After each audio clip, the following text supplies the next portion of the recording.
Hello and welcome to the first episode of the Beyond Sjögren's podcast. My name is Jeremy Guth and I'm a nutritional therapist and functional medicine practitioner and the founder of Beyond Sjögren's. And with me is Paloma Mikel, who is a very talented health coach here at Beyond Sjögren's. So Paloma, what are we going to discuss today? Hi, Jeremy. So today we'll be talking about Sjögren's and fatigue, which is one of the most common and frustrating symptoms that people with Sjögren's face. So if you've ever wondered why you feel so exhausted all the time, even after a full night's sleep, or if there's anything you can do to get your energy back, then this episode is for you. We'll be breaking down what's really going on with fatigue, and most importantly, what you can do to start feeling better. So without further ado, let's get into it. So, Jeremy, can you explain why people with Sjögren's experience such deep fatigue? What is happening in the body? Well, it's an interesting question because I don't think it's entirely understood why autoimmunity in general causes fatigue, why Sjögren's in particular. There's no clear explanation for that I've ever come across in my lots of lookings, but there are definitely lots of underlying explanations or circumstantial evidences, I guess you could say, that could explain it. Maybe the first port of call is to think about how inflammation, of which autoimmunity is a process of inflammation, how that affects the mitochondria, which are the parts of cells which produce energy. And mitochondria are very sensitive to inflammation in the body. And so when there are inflammatory processes, which means these chemicals that are floating around the bloodstream, which signal to other cells that there is an alarm, basically it's an alarm signal. And when those molecules come into contact with cells or to mitochondria, it affects the way that the mitochondria function essentially, and it can damage them and impair their ability to turn, let's say, your carbohydrates, your fats, or your proteins, whatever, to energy. So mitochondrial dysfunction is something that does happen with inflammation in general. So that's one potential. Another potential is that in cases of inflammation, the body is prioritizing its energy towards what it perceives as a threat. So it's diverting energy from your, let's say, non-essential functions towards what the body in that moment considers to be essential. This is connected to the fight or flight mechanism.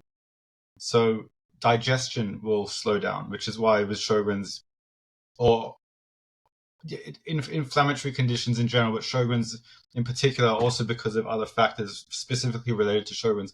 But that's why digestion could be impaired in Sjögren's. That's also why tear secretions or saliva secretions could be impacted because they are also non-essential functions. So the body's diverting energy towards these non-essential functions, towards survival, essentially. And so that potentially could be impacting your energy levels. Other factors specific to Sjögren's could be the impact of sleep, because the Sjögren's symptoms of Sjögren's will be impacting your sleep, and if you're not sleeping well, you're going to be fatigued. It could also be as a result of stress levels caused by the disease itself, but also stress contributing to the disease process.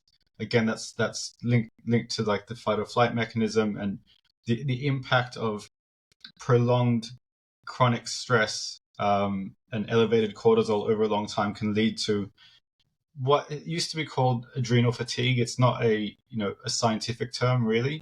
It is used in the literature a bit, but more, it's not really a physiological process. It's more of the adrenal response to stresses.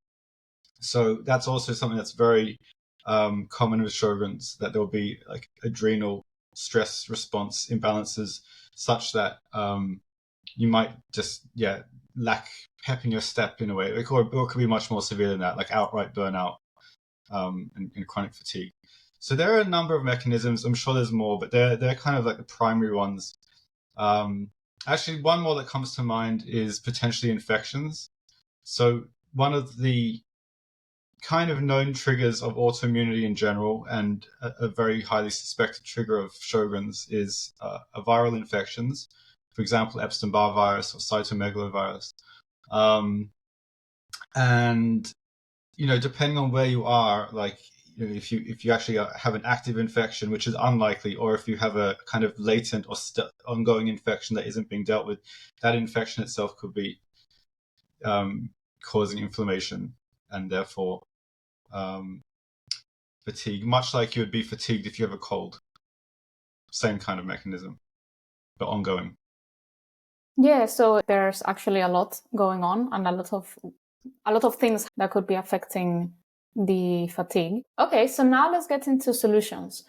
If someone is listening and they're exhausted all the time and they have lots of fatigue, where do you think they should start to start improving their energy?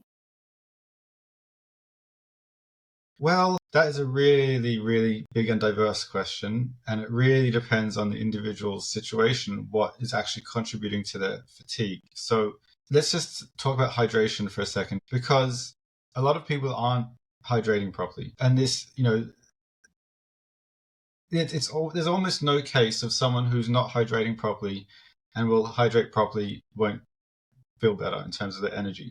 So the first port of call would be to see, I actually drinking enough water, non-dehydrating fluids. So things like caffeine, which can be very mildly dehydrating, but dehydrating nonetheless. So non-dehydrating fluids. The amount depends on your size and whatnot, but 1.5 liters to 2 liters and possibly even a bit more a day is a good thing. Definitely not less than 1.5 liters. You don't want to force yourself, but that's a good ballpark. And so that's the first port of call. The downside to that is, like we were talking about, that the more you drink, then the more you might need to wake in the night to urinate. But in some ways, probably the hydration is more important than that. The second thing that comes to mind is your diet, and that's also so critical for your energy levels. And so eating foods that are easy to digest, but also have a good amount of calories. So, for example, drinking green juices might be really good for a number of reasons, but they're very low in calories. So if you're filling up on green smoothies that are very fibrous and maybe not very high in calories, you might feel full but are not getting enough calories. Or if you're eating foods that have calories but lack nutrition, so these would be refined foods, processed foods. Again, you'll be filling up and you'll be getting calories, but they will be not utilized very well. They might be going to your fat stores instead of being used for energy, or they might be causing blood sugar spikes, which again, you'll have you'll have the energy in your body, but it's not going to be being utilized optimally. So yeah, looking at your diet, that's also a big topic. What does that look like? But just on a high level, hydration, diet. And then I guess just for the last tip for now is looking at your energy management and what are you spending your energy on? Where are you putting your energy into? And this is both emotional and physical. Are you doing things physically that maybe aren't essential, that you don't need to do? That's a very big array of possibilities, but it's worth looking at. Every time you do an action, it costs you energy. So prioritizing what you actually physically do, and then also in terms of your energy and your brain. So what are you putting your mental energy into as well? Because that's gonna be fatiguing you, and that's about choosing your battles and setting boundaries. Yeah, that's something that, from our experience with clients, is often critical to actually getting on top of their energy and reclaiming their energy. And it can be done. That's an important thing I want to say. It can be done. The specifics of all of these things will look a little bit different to everybody, but these are 3 critical areas, and there are more. But for now, that's kind of what I would say is the next steps to look at. Okay, thank you.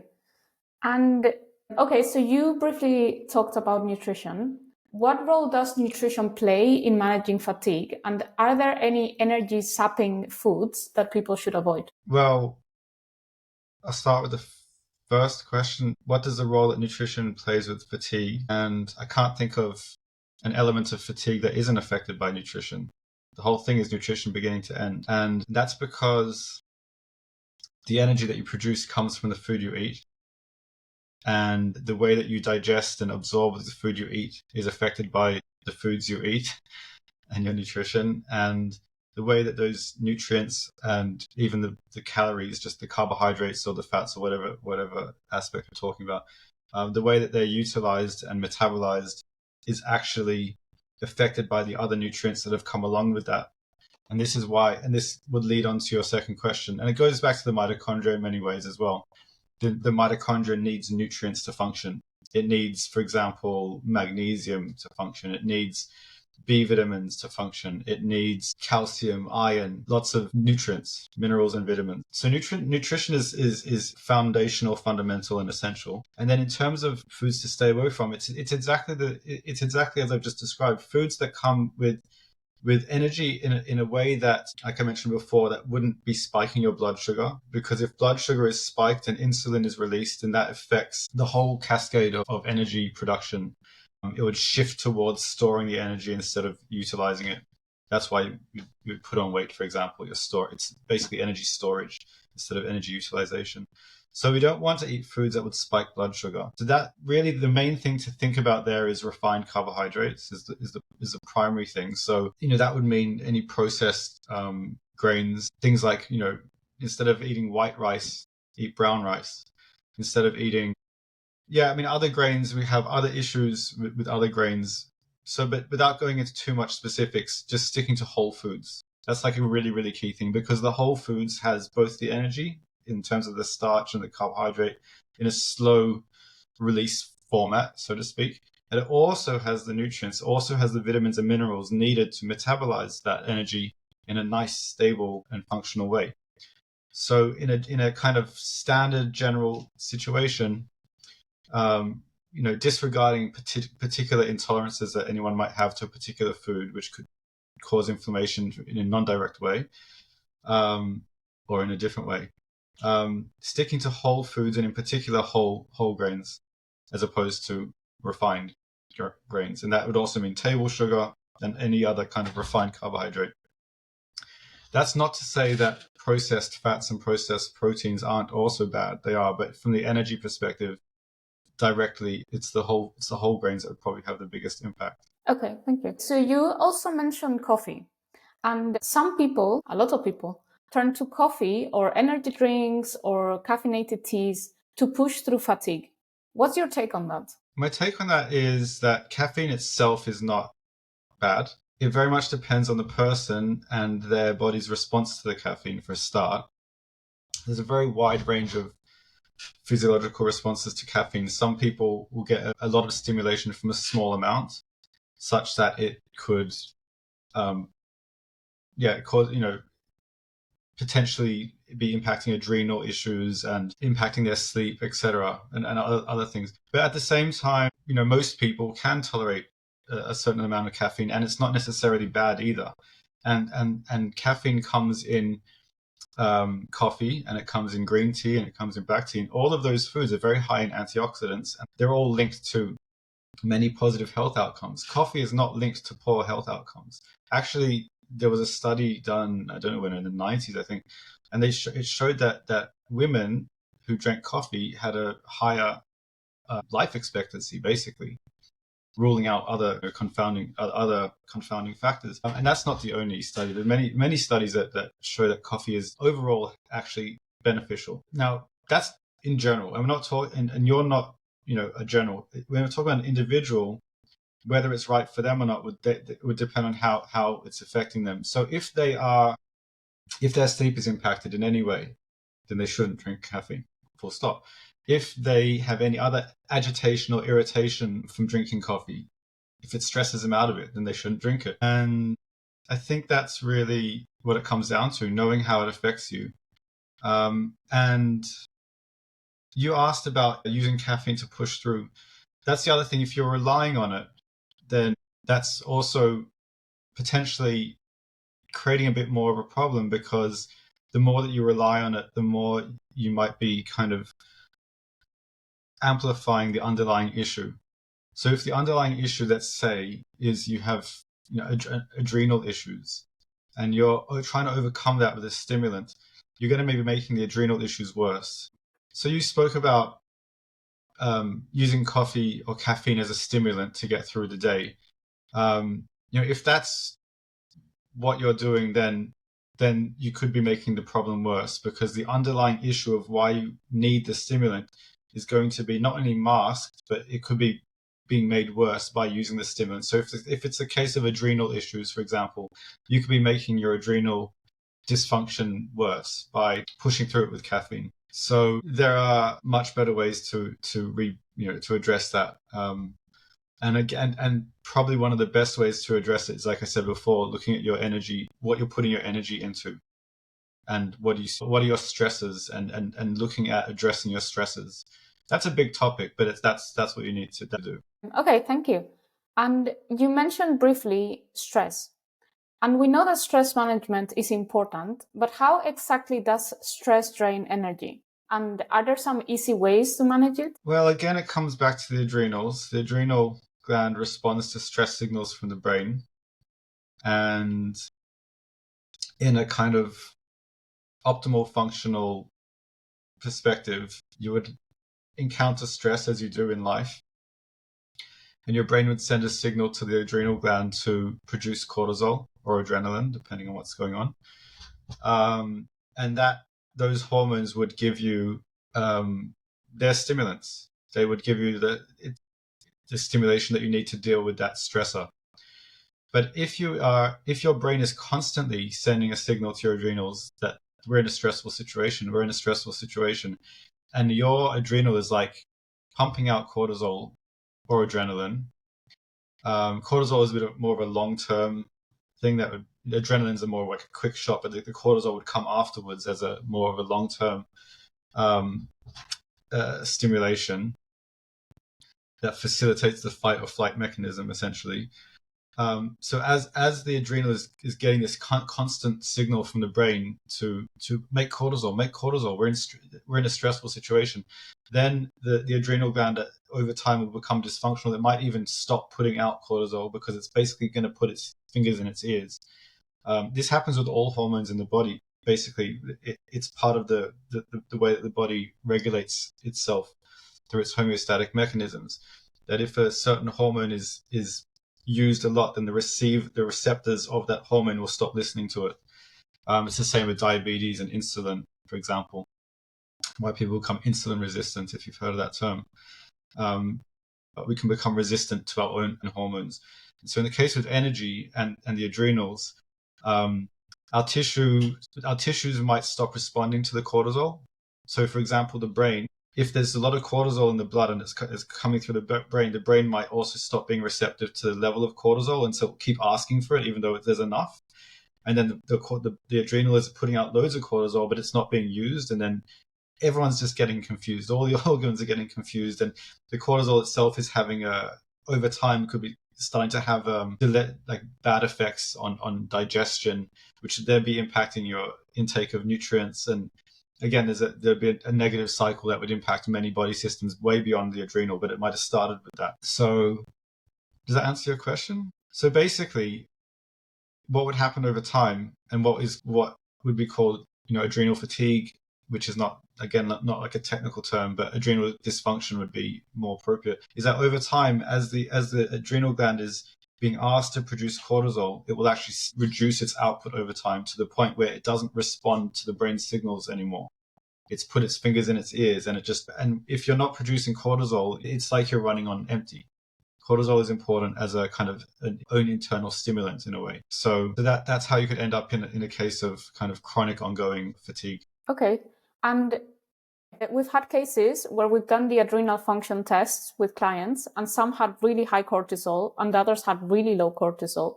So is this because of what you just explained? Yeah, basically. And depending on where someone is in the progression of their stress response, if they're in a currently high chronic stress situation, they could be outputting a lot of cortisol.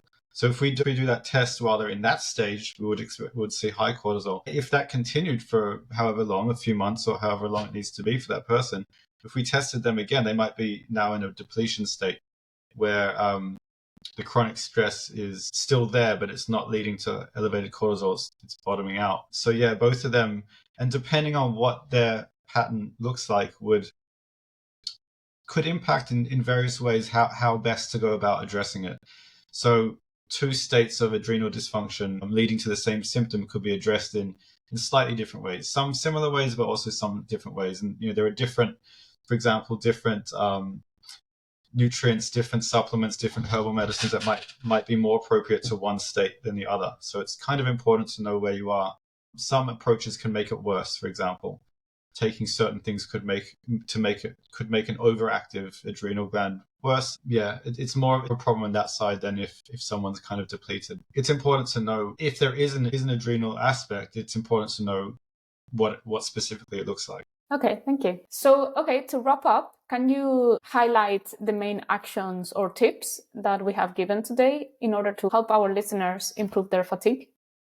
Yeah, so the first thing, again, look at your hydration. Make sure that you're drinking at least 1.5 liters to up to 2.5 liters. Firstly, become aware of what your intake is. This would include things like soup or foods that contain fluid, but just in terms of how much you're actually drinking. First, become aware of it, and then aim for at least 1.5 liters, preferably 2 and maybe even 2.5, but don't force it.